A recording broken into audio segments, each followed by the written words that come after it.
Good morning again, Commissioners. I didn't expect to speak on this, but I have to tell you I was quite inspired by these folks that have come out in defense of their property and their property rights.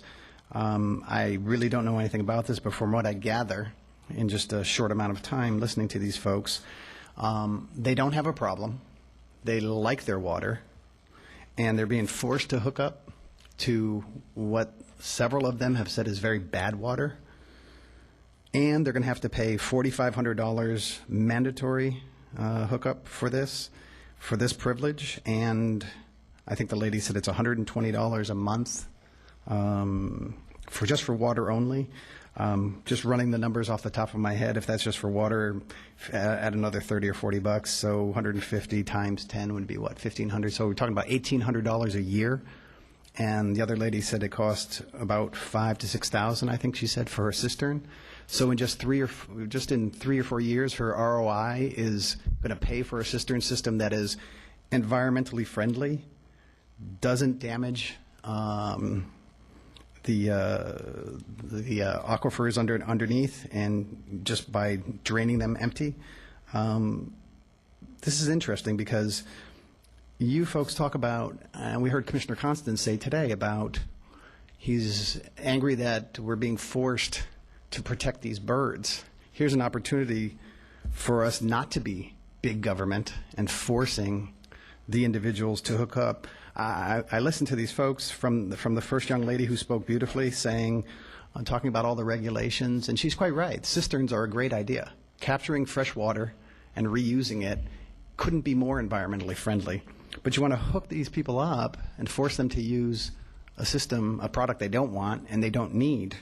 So I heard the gentleman, Mr. Boyer, also talking about the problem seems to have started when the PSC got involved. Interesting. They came in and required him to be a public utility.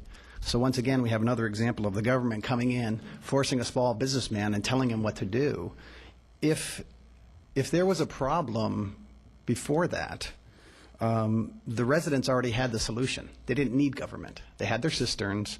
They hooked them up to their homes, and they seemed quite fine. All of these people are coming up here and saying, we're fine. We don't have a problem.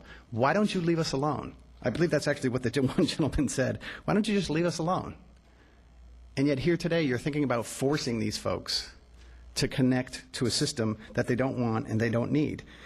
Along with, what Mr. Boyer also said, that his rates are going to be the highest in the state if this is passed, and that's why you have to have this, I may have this wrong, but you have to have this mandatory hookup to help him drive down his costs. But if they're going to be about the highest in the state, how much less could they really be? And it's a tiny little island. So it's not like we're getting mass expansion here. And so, again, I see the problem coming once again with the government interfering, getting involved. He talked about the DEP and the water quality, et cetera. I don't want to get too much in the details. If his customers don't like his water, they can do like the others and hook up, or get their own cistern. But I find this un-American, to be quite honest, that you would force these people who are perfectly happy with what they are doing in their own homes, and they don't want to be bothered by anybody, and you're forcing them to hook up to a water system that many of them, 211, signed a petition against. This is not what the country was set up for, I congratulate these folks for coming out and telling you this. Let's see how you folks really want to treat your fellow Americans, and if you're going to follow in the footsteps of our founders, which was basically, we just want to be left alone by the king. So God bless them all for coming up here and speaking their piece. So I would certainly say to them the same as I say to you, don't force these people to hook up. It's un-American. Same as you forced us to hook up to a sewer system that we did not ask for, did not need, and you had no science to prove, as Mr. Eigelhart said, you didn't have any science. You forced us to hook up. It's not right. It's un-American. So I hope you seriously think about that. Thank you. Thank you, sir.